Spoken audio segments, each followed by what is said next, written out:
Walk around the puddle. Walk around. Alyssa, please.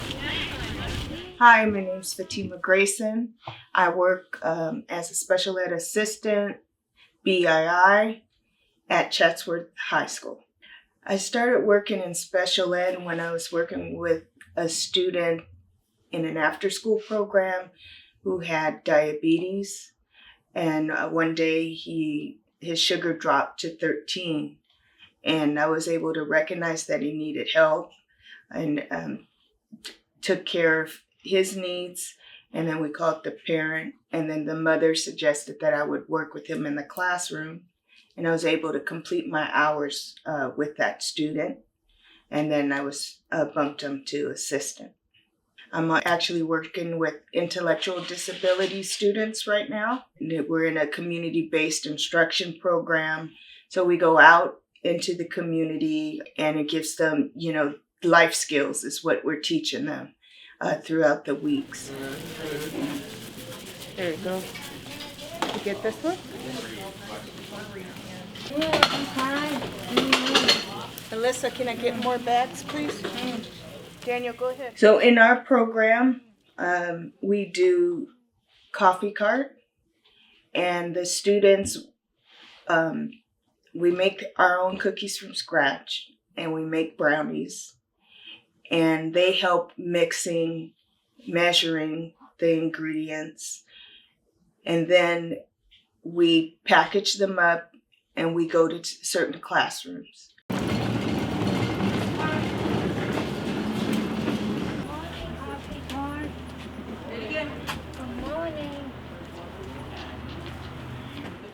So, we're teaching them, table manners also, reminding them, guiding them.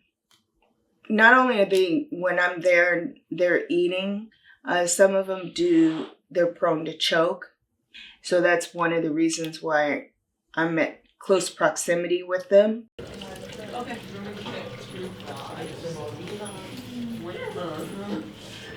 I love my job because I see the students that meet their milestones. With children with special needs, they have goals that they need to meet. So not only do we work on those goals, but then they will surprise and surpass certain goals. And that's the most rewarding thing. Space iPad. Nice. Very. Okay, you think of anything else? Yeah. What else? We are in a place right now where we're short-handed. So I feel divided with my time, especially having 2 students. And then there's times that I have to be in a position to help, like an MPA. So then I have to move away from what I'm supposed to be doing. When you don't have enough staff, there are some that need a little bit more attention. And to walk away from one to help out another, a lot of times that creates anxiety for the student. And then we have a lot of times where the NPAs don't show. And they're contracted to be there like we are, but they don't show up. I think it's a misconception to think that we're just sitting with the kids, but all our energy goes into making sure they get, the ABCs of the day, so to speak. So we are constantly putting our energy into meeting their needs.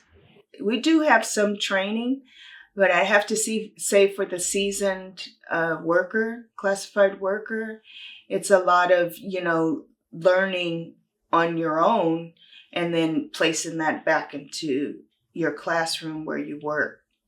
So, we've gone to school. We're just not certificated.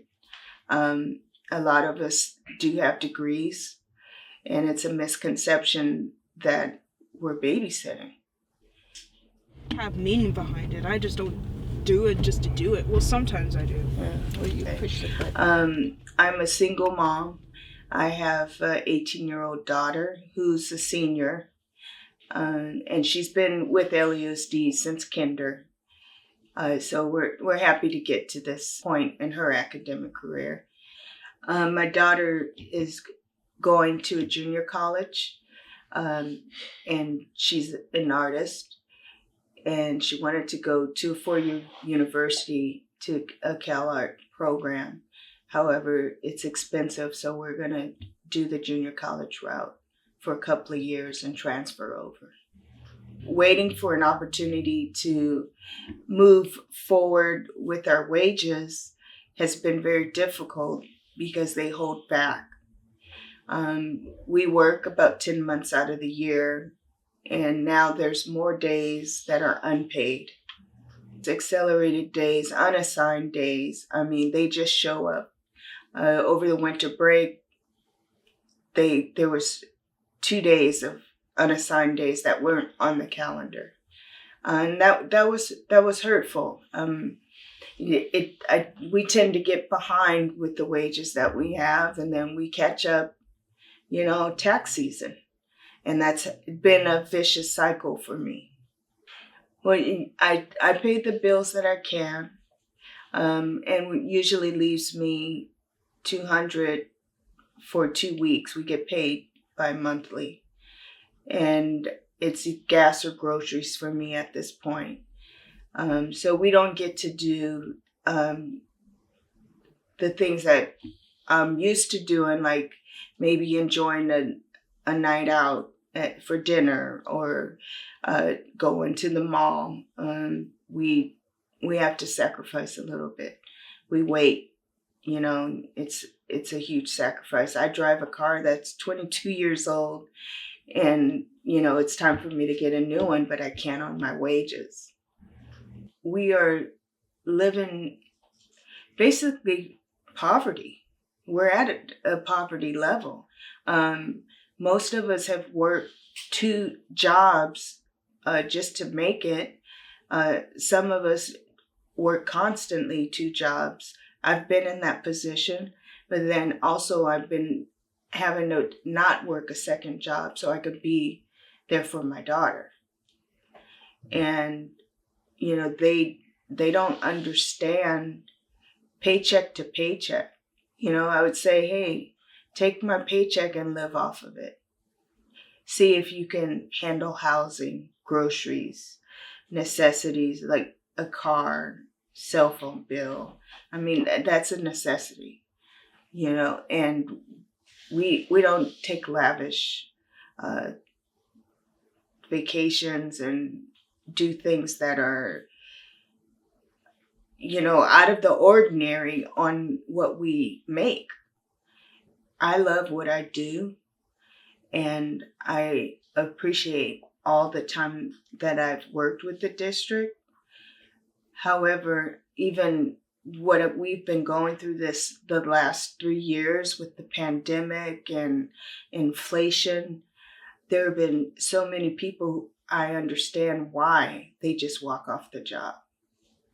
It becomes too much where you're just constantly worrying about, oh, how am I going to get this? The first thing I do when I get my paycheck is fill my gas tank so I can keep going back to work. But then that's it. There's no extra. I would like people to understand that when you walk into working with kids, it's a place that comes from your heart. As a child, having your experiences, and then you have young people who are just lost, they're misguided. And I think that us being on the campus, I work with special ed, but I talk to general ed students. And one student, we greet each other every morning, and they're like, "Good morning, miss." So I give a smile and a good morning, and hopefully that helps their day. You can't judge a book by its cover. That goes for the students, that goes for the staff. You don't know what that person may be going through. And to make the decision to strike, that's a big decision, because it will have an impact on us. we're going to lose wages, but maybe we'll gain respect.